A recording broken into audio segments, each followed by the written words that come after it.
Hello, and welcome back to the Collin Cadmus Podcast. Today, I'm joined by Brian LaManna. Brian is an enterprise account executive at Gong, where he's worked for the past 4 years, crushing quota and winning his way into President's Club. Prior to Gong, he also served as a top AE at BrightEdge for 3 years.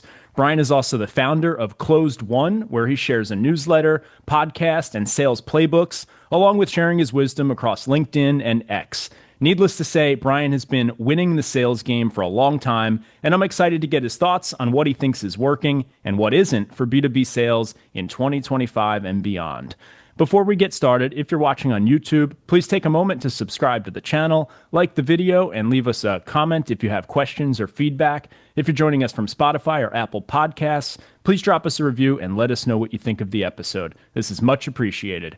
Without further ado, let's dive in and get his thoughts. Brian, thanks for joining me and welcome to the show. Thanks, Collin. Super excited to be here. Likewise. So I've changed up, and I think I mentioned this in the last episode, but I've been sort of starting to shift the direction of the questions here. I spent a lot of time over the last, 10, 20, or maybe even 30 plus episodes covering a lot of the problems of like what's broken, what's going on. We were digging into obviously broken outbound model, quota attainment being low, average tenure being low, all that type of stuff. And I'm starting to shift the questions. I still want to start with the broken sort of outbound model, get your take on that. But then we're going to dive more into stuff that like what's working for you today. That's what people want to know. What should we be doing in 2025? And so we'll go through sort of different topics there, like outbound. We'll go from sort of what's broken to what's working. Then we'll cover AI and sales, get your thoughts on like what's going on, are salespeople being replaced, all that type of stuff. And then we'll jump into discovery and differentiated selling, which are sort of your playbook topics. So we'll get your high level thoughts on those. Obviously, if people want to learn more, they can always purchase your playbooks and dive in that way. But let's start at the top. I want to get your thoughts here. You've been obviously crushing it at Gong for quite a while now. What do you think is going on with outbound sales? I mean, give me your high level take here. People say like outbound's dead or cold calling's dying, all this sort of stuff. And I've sort of altered the way I've asked the question here because I don't want to be presumptive in your opinion. So I'm asking it this way now. Is traditional outbound sales broken, dead, or dying? If yes, how so? Obviously, if no, like you can go in whatever direction you want to there. I think there's semantics and there's some nuance. So take it away wherever you want to go on that topic. Yeah, and I'm glad you're able to cover some of the problems and challenges in other podcast episodes. Could probably spend a full hour on what those are. Yeah. But as an AE, I always like to kind of flip it around too. And I think anytime there are a lot of problems and challenges, it also poses a huge opportunity for sellers that are doing things the right way. From my lens, we have a pretty unique perspective at Gong where we sell to revenue teams. So I speak to chief revenue officers, VPs of sales, RevOps leaders, enablement leaders, business development leaders every single day. And everybody does have a little bit of a different take and a perspective on it. So think of my perspective as almost like a hybrid between kind of hearing all those different perspectives and then through my own lens as well as selling. But I don't think it's dead. I don't think it's dying. I think outbound and the way we think about it is simply evolving. I think those old tactics of spray and pray or blast emailing or just kind of sheer volume as a strategy and doing like split A/B testing in most industries and most spaces, that is what's dead. That's no longer working. Collin, think about yourself as a previous multi-time sales leader. How many times did you probably respond to like a 100% automated, fully templated message? Very, very, very few, if ever, maybe. The one thing that I will say that it does, and this is why I start to fall in the camp of like a lot of that stuff should just be automated, is it builds awareness, right? Like what I am guilty of doing is clicking links and being like, well, what is that? Let me like take a look. But that's about as far as it goes, 99.99% of the time. Yeah. Yeah, I totally agree. And I think at that point, they're almost like marketing awareness, like very beginning of the buyer's journey type emails and type messaging. And I would argue for most, especially account executives and most SDRs, you will want to have more of a focus on being able to convert those meetings and book pipeline and book meetings. So I almost compare it to think about a decade or two when people were saying like, hey, our newspaper is going to be totally dead. I think the answer is in between, right? They didn't die overnight. There's still newspapers in 2025 getting delivered to doorsteps, and it still works for some people. Baby But boomers like my father. Yeah. like mine as He well. can't wake up without opening the Wall Street Journal. Yeah. Nothing replaces the physical copy, right? Yeah. Um, but yeah, it evolves, right? And I think just like me saying spray and pray is dead, that can still work to generate some meetings and showcase some results. So just because you're able to book a meeting from it doesn't mean no, it's alive and well, right? There's always going to be kind of 80-20 rules or extraneous results from it that doesn't apply to the greater data set that we see as a whole. But I think it's really evolving to more personalized, more relevant methods that are more difficult to scale. Because I think the biggest challenge now in 2025 is simply the fact of breaking through the noise. There's more emails, there's more calls, there's more messages than ever. It's an attention economy. It's simply getting somebody to open up and read that message and capturing their attention for a minute or two. And that's got to be your first goal when you think about outbound today. Yeah, and I'm glad you touched on the point earlier, which I was actually just thinking deeply about this the other day, which is the fact that you're a salesperson on a sales team, but you're selling to salespeople on sales teams.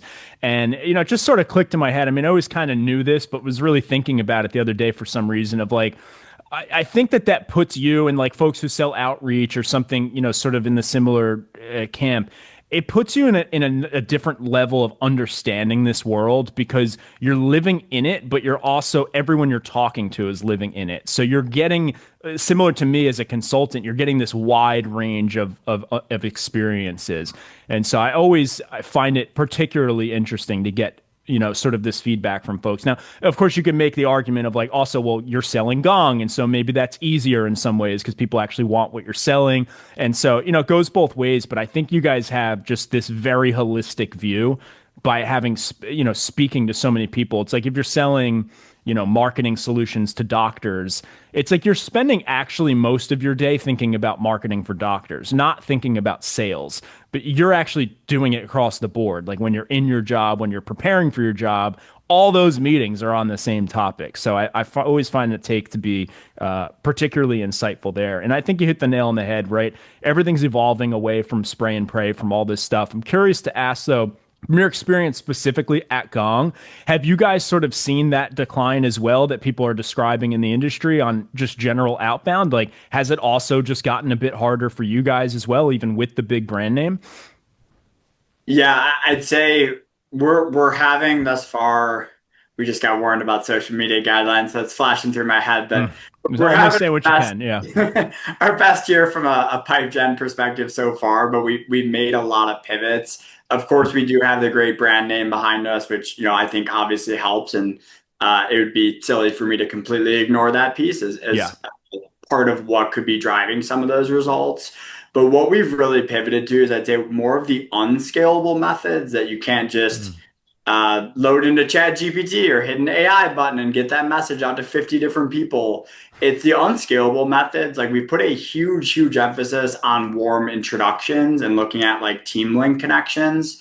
So if I'm targeting Aircall, right, a company Collin used to work at, the first thing we're really trained to look at now is, hey, let's look across that org and let's figure out Gong's a company of 1,000+ people that's super well networked.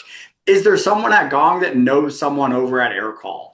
Before we just put them into a 22-step, 35-day sequence, could I message that person internally and ask, hey, how well do you know Collin? I saw you're connected. It would mean the world if you could send a quick introduction. So those little things like that, it doesn't mean Collin's going to take the meeting, but 90% chance you're going to respond if somebody in your network reaches out to you to introduce, and maybe it's more like a 50-50 whether you're willing to take a meeting. So that's been a really big strategy, along with like direct mail and gifting has been super successful. Trying to put in extra work, talking to maybe an IC, like an account executive or an SDR at the company first, and getting their perspective on some of their challenges, or, hey, tell me about your CRO, Collin, like, so you'll do the bottom up. So you'll go in and speak to the potential user. And then what do you want to get some feedback from them so you can go to the leader and say, hey, I just spoke with so-and-so and here's sort of what we talked about. Absolutely. And like, yes, that takes more effort, but that's why it works because if there's 100 people reaching out to that CRO, we might be one of two companies that's willing to put the extra time, the extra effort in, because it's not just as easy as hitting, hey, enroll into Flow, and it's a 35-day step that usually ends with an unsubscribe. You're putting in the work to get a coffee chat with an AE or find a connection or send a gift that might take a week or two to arrive. But those are the things that we've been seeing have been driving the best results. And to summarize it, it's doing the strategies that no one else is doing. Yeah. Are you guys, I mean, if you can't get into details on this, it's okay, but do you guys have sort of thresholds in terms of account size when it comes to like direct mail and sort of those more either expensive or more time consuming tasks? Is that something that's sort of specific to you in the enterprise space?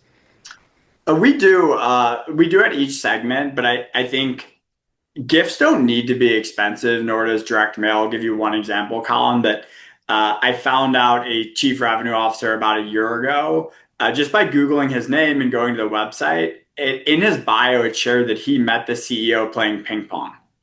So really small detail. I thought that was fascinating and cool and different. So we went to Etsy and we just put their company logo on 3 ping pong balls. It cost $8. We shipped it off. It took a week to arrive.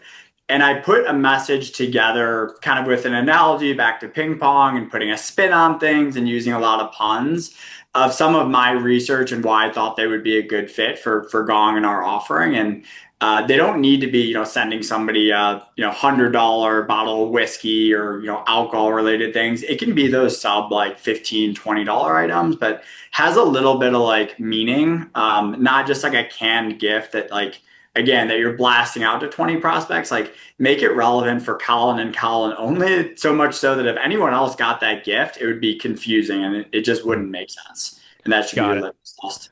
So it sounds like what you're doing there, and I've definitely had luck with this in the past. I think it creates. I'm curious if this rings a bell in your head.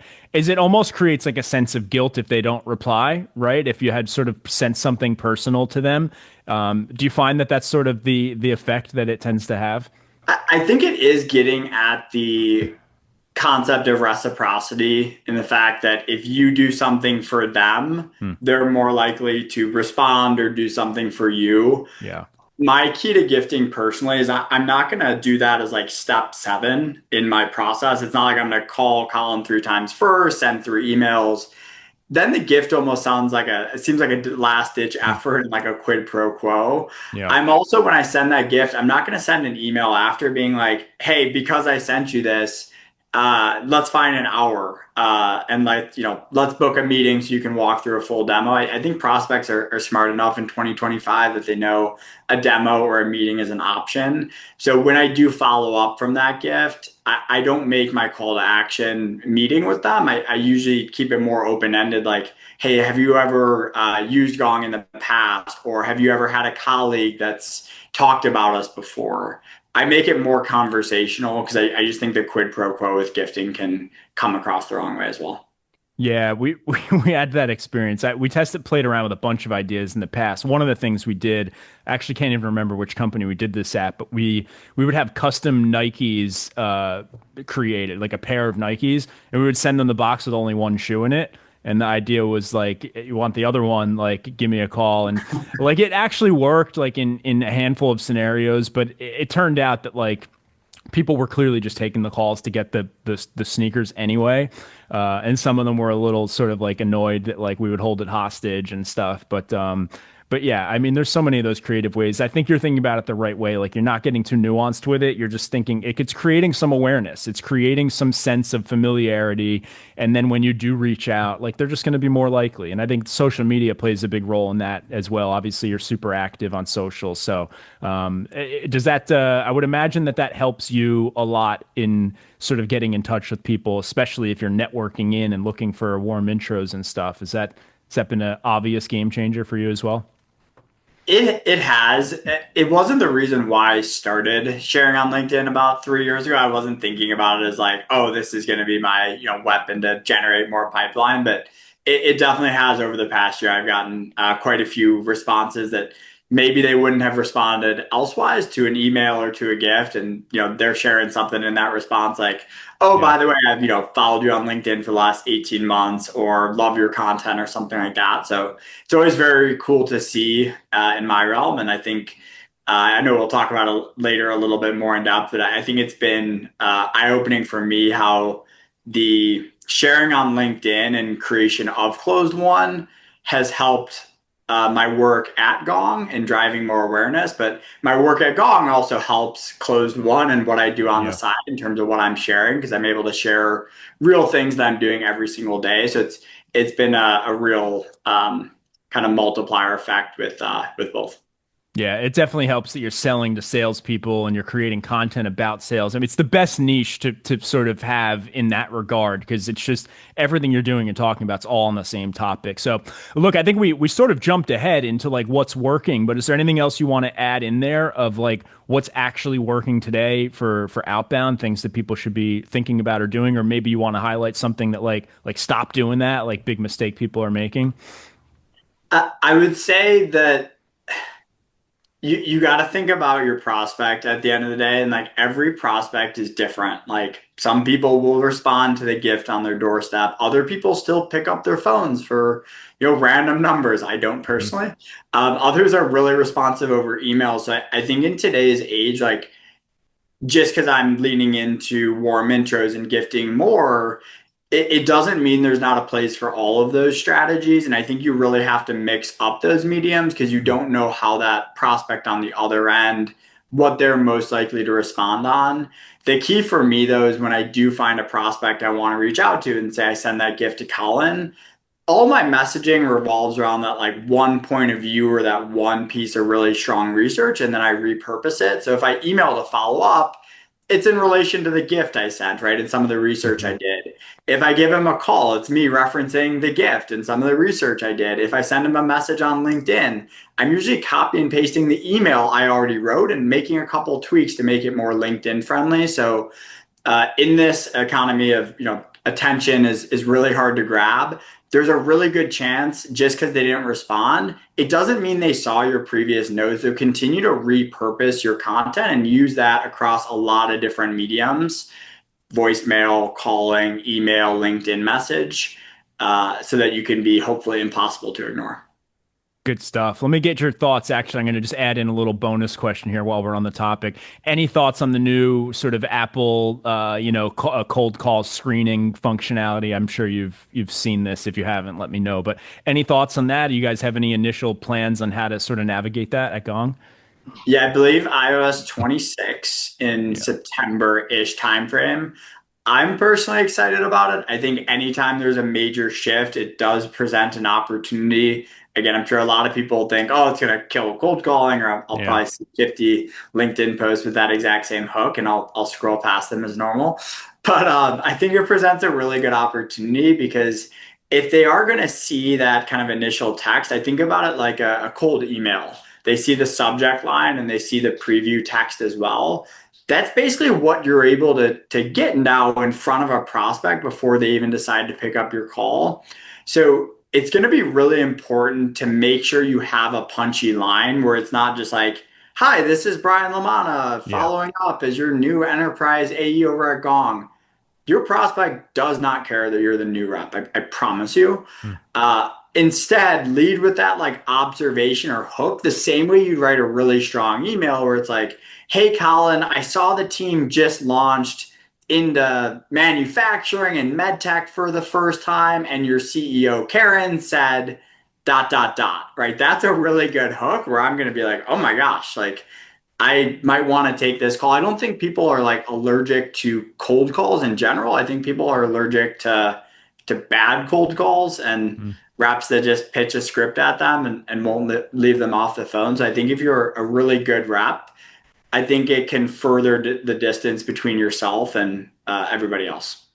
Yeah, I think the bottom up approach too will be really helpful there too. Because if you can sort of mention that you just got off the phone with so and so, or you just spoke with, a familiar name, I think that might help. But I also think that, and this sort of like public service announcement, like please don't do this, but it's going to happen anyway. It's going to be salespeople that are they're gonna trick people into, answering that. And that's going to give a bad name to it, right? But it's also, like you said earlier, it's like it's going to create opportunity for people to do it the right way and to stand out. So it's going to be interesting. But yeah, I don't think it'll be as disruptive as people think, particularly because today it sounds like you have to enable that manually.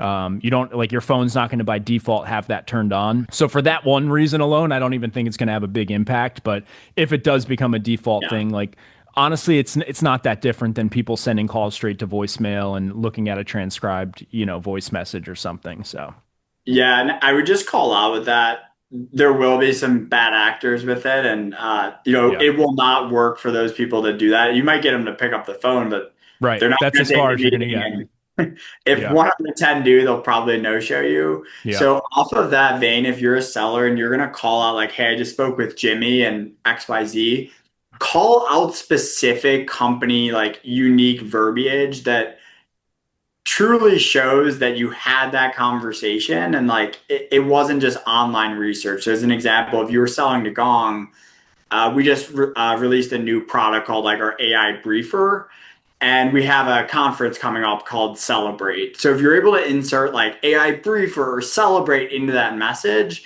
somebody at Gong's gonna be like, okay, this guy knows what he's talking about. Like he knows the new product name, he knows our conference name. Yes, you could research that as well, but put in some of that like really unique verbiage that isn't just generic, like all in one platform or streamlined revenue, things like that. Yeah, yeah. Maybe we'll see some of the sales tools sort of pick up a way to test and measure these different, sort of scripts. But in the meantime, like just copy and paste, right? Just like keep something, or I guess you're saying it verbally, but just use the same thing for a week, test it, measure it, and then move on to the next one and sort of see what works. But yeah, it's probably small numbers at this point today. But let's get your thought on AI. So this is a sensitive topic for some reason for so many people. People sort of get a bit emotional about it, and I'll give you my thoughts here because they've evolved quite a bit as I've been doing more research on this. I've been partnering with some companies and just getting a look under the hood and kind of seeing what's working and what's not, and then just getting a lot of feedback from people through the podcast here. But I'm kind of seeing three groups for AI that seem relevant today, and doesn't mean it's relevant for everyone.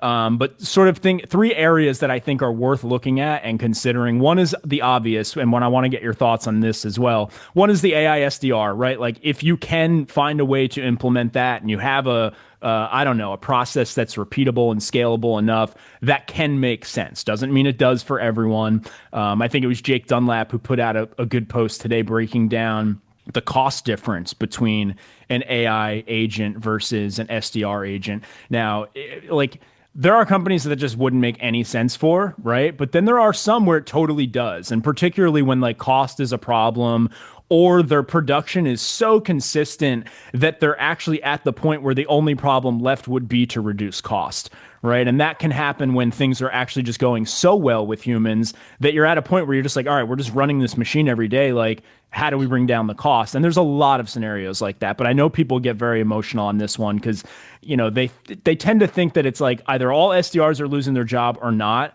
And I just don't think that it's ever going to be like a black and white scenario like that. It's always going to be case by case. But so I see that as one sort of pillar. The other one that I see, which is arguably even more important, because I think this applies to essentially everyone, is CRM automation. And there's a bunch of tools doing this. Like, how do I just get off my call and have the CRM sort of get automatically filled out? There's Momentum. There's some different tools there.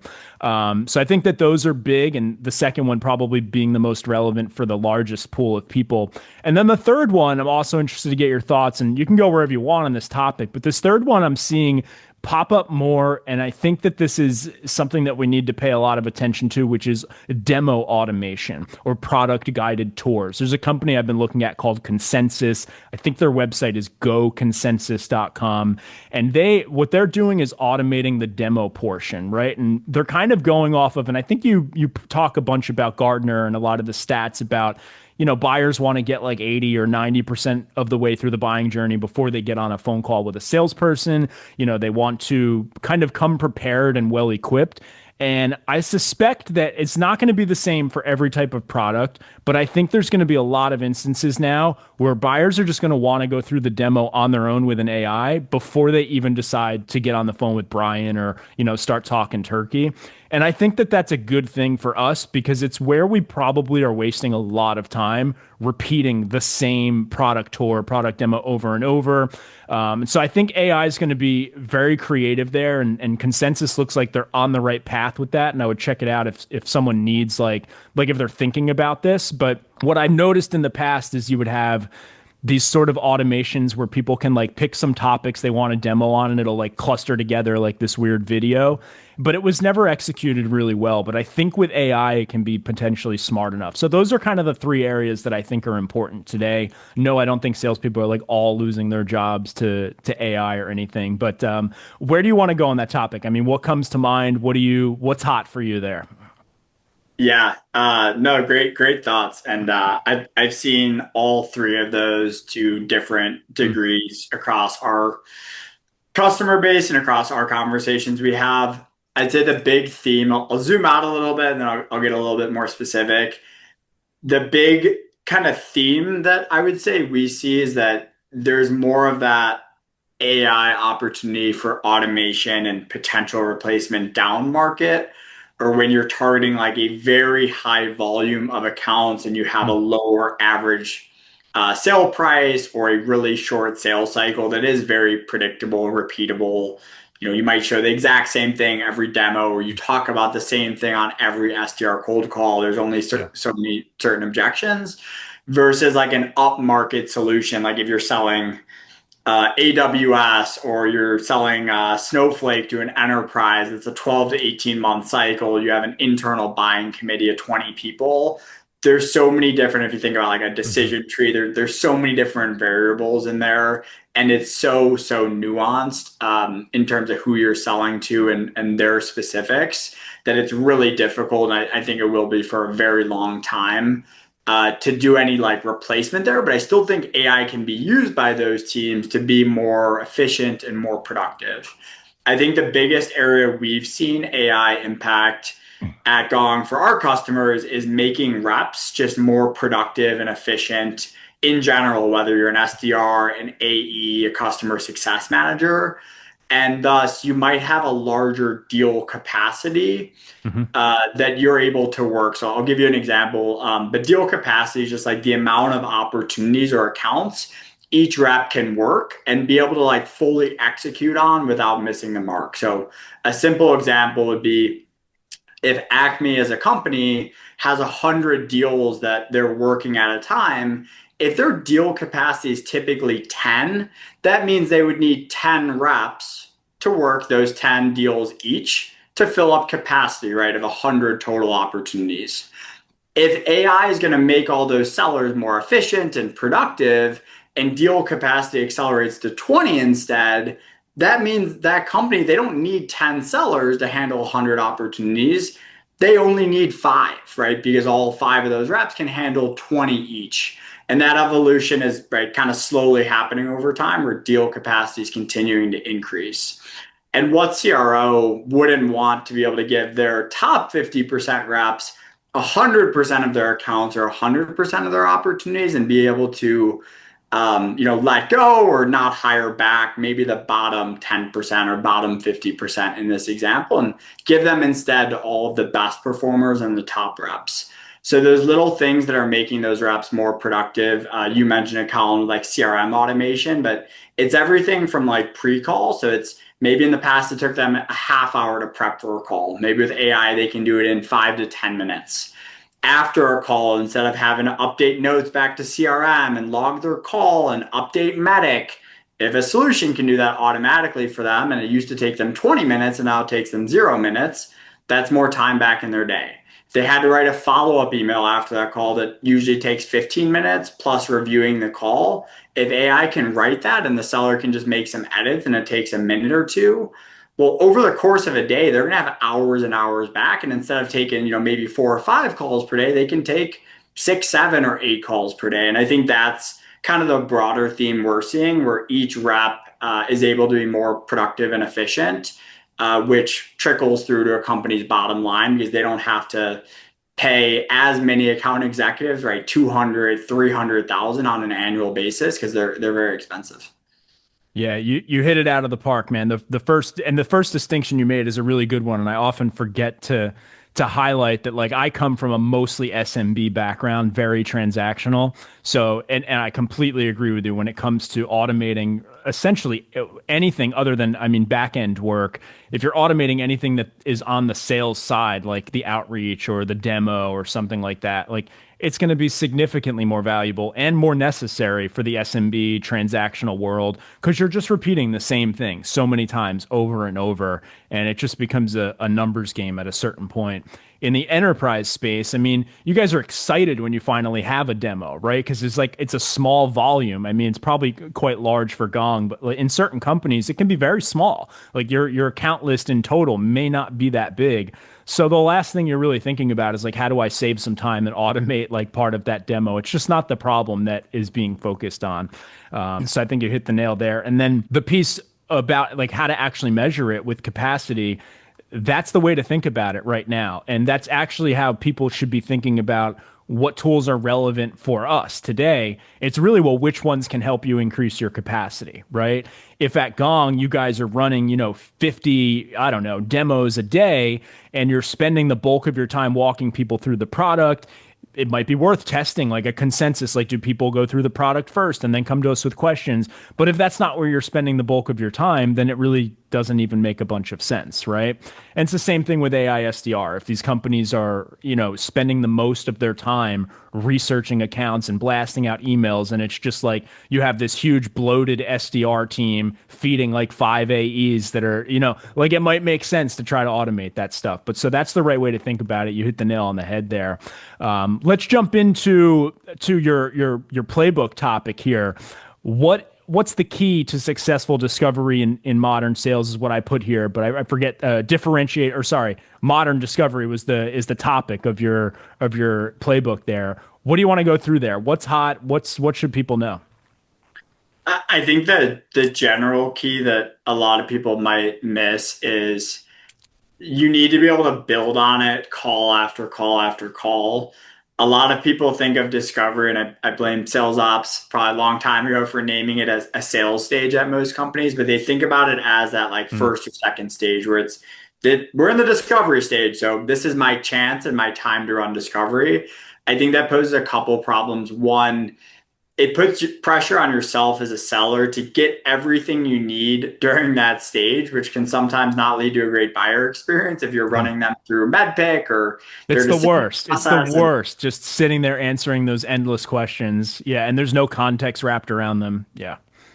And in reality, if that's a first or second call, like you want to get a couple of those pieces. You want to be able to identify, hey, that's a pain, and like that pain or challenge is big enough of a problem that our solution can solve, and this makes sense. But the other goal is just to be able to drive and generate a little bit of excitement, whether you do jump in product and showcase maybe like a teaser and one thing, or you just speak to it with a slide or even just face to face. You want to leave the buyer like excited and wanting to come to that second call, and you want to make sure that you have the momentum there. So I think that's a big challenge I see. And then the other is that if you're able to build on it call after call after call, well, it takes pressure off that first call, right? You can focus on just having a more natural, fluid conversation versus going through a checklist of questions. But also, you're just not going to accomplish everything you want in 30 minutes. I'm in a sales cycle right now that I've been working for about 12 months and had a call yesterday. I'm still asking discovery questions for 5 to 10 minutes at the beginning of the call because there's additional stakeholders and because it's continued to change, right? Their business is different today than it was back in July of last year, and their priorities and their outcomes are going to change along with that. So just taking that mindset change to, hey, discovery is always a work in progress. Even when it's closed won, discovery is not done. It has to be run by implementation and customer success. And it's just a part of every conversation. So ensuring that you really go into it all with an open mind, because the mecca in every deal cycle is when you're able to more concisely articulate their problems and challenges through the learning of a lot of conversations, and even they can themselves. I love it. Yeah, I think there's kind of two different high level schools of thought on disco, and I mean you're touching right on it. One is like you got to get all the information up front, and then you sort of need to decide on what your plan of attack is. But I tend to think that like the alternative is that you're kind of running disco throughout the whole thing. Like there's a quite a bit up front to get some initial info, but you keep digging as you're going through it, and you may get like ways down towards your bottom of your call, and that may be where you find like that golden nugget, the real reason that they're going to buy. Like it may not be uncovered so early. I tend to find that like you more likely are to find that sort of valuable. I call them golden nuggets. I don't know if you have a name for it, but it's like those reasons, right? When they just are feeding you like the reason that they need to buy this product, it usually comes out in just one small little blurb, and like it's mixed in somewhere, and it maybe wasn't even a direct answer to a question, but you're like, that's it. Like that's the reason they need to buy this thing. And once you find that, at least in like a, again, I come from SMB where it's like relatively a straightforward decision for what we're selling, but like you generally only need one or two of those reasons. And then that's just it. You're going to pound that home, all the way. I imagine that you've had similar experience where you realize that like, if I kind of bake these questions like organically, you end up getting some better golden nuggets because it's like the juices are flowing in their brain because it becomes conversational rather than like they're just like giving you one answer or one word sort of answers to the questions, right? When there's too many in a row. Exactly. And I'll give you an example of one. We had a couple conversations, stage one, stage two, first call, second call. And the big focus they talked about was like improving their sales execution. And eventually in call two, we were able to tie that to win rates. And, their win rate was around 20% and they wanted to grow it to 25%. And that was worth, X amount of dollars. And thus with Gong, it was probably like a $40,000-$50,000 deal, and we had it kind of tied to those problems and priorities. And a lot of sellers, I think, would take that and be like, "Awesome! I've got the metric they care about. I've quantified it. We're in a great spot." I would challenge you to continue to zoom out from that and get deeper and deeper. And like, why is that win rate of everything they could focus on such a big priority? If they don't get from 20 to 25%, like what happens and like who set those targets? Like why is that so critical of a bridge to gap? What we uncovered in conversations 3 through 8 was they had a new competitor entering the market for the first time. They had previously been the leader. Their win rate was actually previously 25%. It was continuing to decline. It was actually sub 20% today. And they were going to market later that year with a new product that was going to be able to better compete with that new competitor. And they weren't going to be able to reach their Series C funding in Q1 of the following year if they weren't able to show that they were able to re-accelerate growth and really stop this like greater churn problem that was happening, as well as their new logo win rate problem. So you can see how that type of business case and understanding is way deeper and is way more tied to like C-suite and what happens if they don't improve that win rate. It's like they won't get their funding and their company might not exist in the same way it looks today. They more than quadrupled their spend with Gong and looked at a way greater scope by the end of the cycle because they're like, hey, Gong isn't just for account executives to increase our win rate.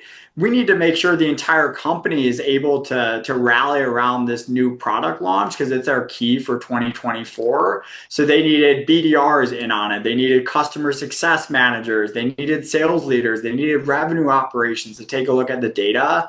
And when you're able to kind of zoom it out to that scope and better solution solve, it'll create better outcomes for your customers, and candidly, it'll create better outcomes for yourself as the seller as well. I love it. And God, that was a perfect example of like going back to what we said before about just how you are an expert on what you're selling and who you're selling to, because it's all the same world. I think a lot of sales scenarios, salespeople today they don't understand the business of who they're selling to well enough to be able to do what you just described, like to connect all of those dots. They may say they need the increased win rate. Like, let's say you're talking to, I don't know, I'll go back to doctors because I used to sell marketing to doctors, but, they may have a similar problem, but they may describe it to you like, yeah, patients call in to book appointments and they don't end up getting booked. And like, they may not know to ask all those whys and to understand, like, for you tied it back to like they're trying to raise money or whatever the specific example was. Like, I think that's one of the areas sales is falling short. And I think I spoke about this recently, but I'm noticing more and more as things are getting more technical, right? The products people are selling are more technical. Like if you just compared Gong to when you started working there to today, the product itself has to be harder to explain. There's more to it, right? And I think what's happened is we've seen products get more complex as AI, especially all this different stuff. But you haven't seen the average tenure of a salesperson go longer, which means their knowledge base isn't necessarily growing the way yours is because you've been there for 4 years, etc. So I do think I'm just saying that not to you, but to the audience, like that's something people need to be looking out for right now is as we're sort of entering this world, or we're in it now, we're submerged in a world where the things we're selling are becoming much more nuanced, much more complex. It used to be you sold a SaaS that like did one thing and it was like really easy to explain and you could 5 minutes, 10 minutes, like, do you want to buy it or not kind of convo. But everything's evolving to so much more complexity. I think we need to see the sales profession and the investment from the employer become a more long-term strategic move simply because you need product experts on your team and they're not built in 90 days. So that's sort of what came to mind as you're going through that is like, you're able to do what you're describing right now because you've been doing this for 4 years, right? I think a lot of salespeople are being robbed of that opportunity, so to speak. But let's jump into the next one, and I think I understand sort of where this is going, but the title of it is differentiated selling. Are you talking about here like, hey, there's lots of it's crowded market, right? Lots of noise, lots of people selling sort of the same stuff, and how do you differentiate yourself? How do you stand out sort of in that noisy space? Is that where you're going with that topic? Yeah, for me, differentiated selling, like you just shared, like it is hard to describe because it's almost a sum of all these little parts that you can do as a seller to differentiate how you are selling versus the competition. And it's not just talking about like how you position your differentiators, but like the actual buyer experience that you're able to provide over a 3, 6, 9 month sales cycle in terms of how you prepare, in terms of how you follow up, in terms of how you share resources, connect with them offline. To me, it's about all those little things that each individual one isn't going to be the difference between closed won and closed lost. But over the course of an evaluation, if you can come across as more of that trusted advisor and give them a way better experience than company B, if your products look pretty similar, but they have a way better experience with you versus the rep at company B, they're probably going to choose you and they're going to want to work with you long term as well. So that's basically how I describe it. Got it. Got it. So what is sort of a way to differentiate yourself in that regard? Can you give me an example? Yeah, but would love to. I think for me, it's a lot about what you're doing when you're not just on the Zoom call.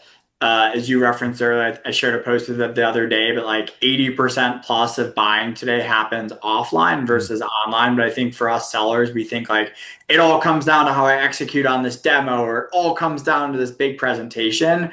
There is a lot happening in the background.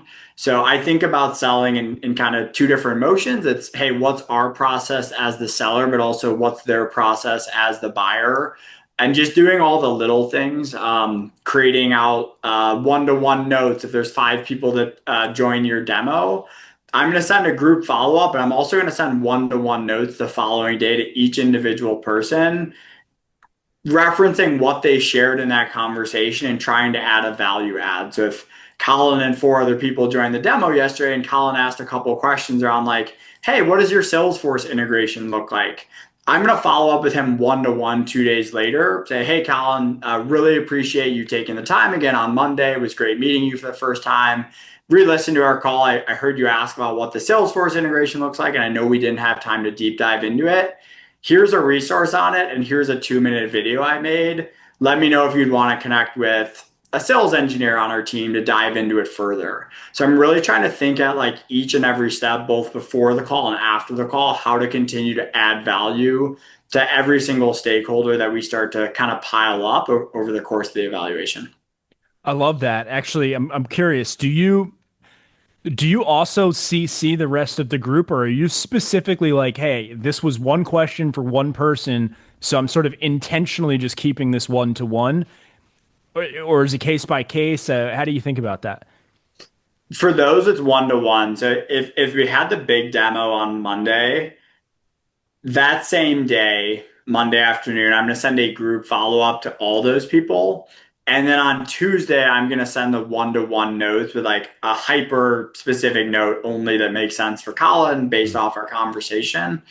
And really, the goal of that is to build up the group, but also start to build the individual relationship. Some people aren't going to come off mute on the greater presentation and ask their questions or share that they think it's an amazing idea or they think it's a horrible idea. So, kind of giving them space to do that, but trying to add value in a way so that even though that demo ended on Monday, maybe they watch that 2 minute video, they then start poking around on your website after it. And they're like, hey, it was the first time I heard about it on Monday, but now that I'm able to see for my question and started looking at the case studies on their site, they now have a favorable reaction to it all. So I think that's what I'm trying to take into account is helping me sell even when I'm not directly on a call with them. I like that. And I like it for a few reasons, because for the reasons you said, but I also think it might actually accelerate the sales process, right? Because what you're doing is you're avoiding giving too much information to people who didn't ask for it, right? Like if you just see the whole group on a question that only one person had, I mean, now they may just ignore your emails because they just feel like they're looped into too much stuff, or they may just get buried in reading it, and now they have more questions, more objections that didn't exist otherwise. So I like that. But does it? I guess in the enterprise, you've got the time. Like it makes sense to put that time in. But I was going to say, does it get too messy? Like you have just too many side conversations going on? But it's probably actually the opposite. It's probably more isolated, right? It does take a lot of time and it takes effort, but almost back to the prospecting example, like that's why it's worth it is Yeah. because Yeah. they're going to be evaluating likely two or three other competitors as well. And that sales rep is not going to be putting in the time or effort to do that. So yeah, I think it's totally worth it. It depends as well on like your segment and the product, right? If you have 50 opportunities in your name and SMB, they're all worth $5,000. That level of effort isn't really possible across the breadth of it. But if you have, I'd say 20 or less deals in your name, I think you can put in that level of attention to each one in those big moments that happen. Like, hey, you had a group presentation and now you want to set up 30 minutes with all of them individually. And it's how you work to continue to keep that bigger group on the same page. I'll do that as well, where I'll just send kind of like no ask value touches throughout the cycle. So I'm in a cycle with a financial services company right now, and the chief revenue officer wanted to make sure that somebody from RevOps and somebody in enablement was able to see these like one-on-one demos. Well, after I ran those one-on-one demos, I'm going to send a note back to the CRO recapping both of those meetings, outlining like a key quote that each stakeholder said, like in relation to our product, because you're not going to get time with that chief revenue officer every single week or even sometimes, more than once a month. But if I can get him to think about Gong 2 weeks prior to our next meeting in a favorable light, to be like, hey, those other team members, they're loving it. Oh, wow, it sounds like those meetings went really well. He's going to continue to have that as his mindset for the next 2 weeks before we enter that call 2 weeks from now to maybe talk about next steps or pricing or, moving forward with it. So it's about all those little things for me. And it's about creating different systems and how you look at your pipeline and kind of how you want it to flow to separate yourself as a seller. It makes a lot of sense. And I'm even thinking as you're going through this, like it might even make sense in the SMB space too, because I actually think even though it might seem like you're spending more time, like if let's say you have 5 questions that were asked on a call that you need to get back to, the default might be to just answer all 5 questions in one email, include everyone on the email. But what happens after that is like, are they all going to respond to the same email? Probably not. Probably maybe one person will. And then the rest, they feel like the thread's hijacked now, or maybe their boss responded, so they're not comfortable responding. Like they don't want to take over the thread because you can't hijack a thread, right? Like once it's like someone responded, it's like, now we're talking about that. And like, but they have a question about the other topic that it was all mixed in. So I actually think what you're doing is you're giving everyone sort of their own swimming lane to get the answers that they need without it getting mixed into everything else. And so you're probably more likely to get a real response on each of those points because it's just direct one-to-one. And then you can get to the end of that conversation or objection or whatever it ultimately is much faster because you're doing them all separately. So I really like that. I actually think that might make sense in scenarios that are not just enterprise, just simply for the fact that like the thread hijacking sort of conundrum that you end up in when you've got these big emails that address all these questions. Because that always is the issue, is like they don't all respond. And then you don't really know, did Ted get the answer he needed? Like, I don't really know because Bob responded, So I like that. But let's cover closed one. I mean, what's your elevator pitch? I know I covered it a little bit in the beginning, but you're selling playbooks, you're doing newsletters. What's going on and who should get involved? Yeah, it's been a fun kind of slow evolution. It's 3 years. Exactly, actually, it was July of 2022 is the first time I decided to start posting on LinkedIn. I just did it on a whim where I was like having to post once a week on what's working in my role, what's not working, some lessons along the way. And that accelerated. About a year after that, I decided to launch a newsletter for the first time. Then from there, I was like, hey, I could be sharing like deeper content, like templates I use or scripts for different objections, and start to like build out different resources that I can't just necessarily format in a LinkedIn post or in a newsletter. So I started creating out these different, what I call just like freebies or free resources. And then most recently, there was additional demand and it was like, hey, this is all great. The freebies are great, the LinkedIn post, but like, I'm a new AE starting, or hey, I've been stuck at 80% my last couple of years and I want to be a President's Club winner. I would love to have a full detailed like playbook start to finish on like how you think about outbound or how you think about discovery, everything from the first call to the second call to your favorite questions in demo to how you close out calls. So I built out these like 50 to 75 page playbooks on 3 different topics. Modern outbound, modern discovery, and differentiated selling as well for those that have already found value with some of the free content or LinkedIn posts and formatted that way and want to get a little bit deeper into it all. Awesome. Well, everyone should check that out at ClosedWon.xyz. That's the URL, right? That's correct. Awesome. And follow Brian on LinkedIn. He's also on X. I've got his link down in the show notes. Anything else you want to plug in there? You're doing Instagram, TikTok, anything else? Recently launched on TikTok. It's a work in progress. Feel free to roast me on that. And recently launched on YouTube as well. Oh, nice. Struggling to find time, but LinkedIn and X are my primary ones. Awesome. Well, this is good stuff, man. Any last bits you want to add in there that we didn't cover?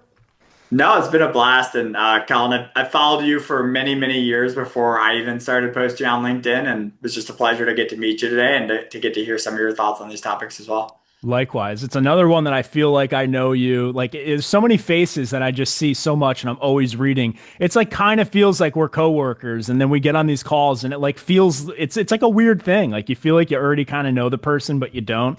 But yeah, this is another one of those. I'm glad we finally met.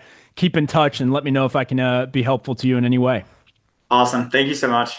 Likewise, brother. Good stuff.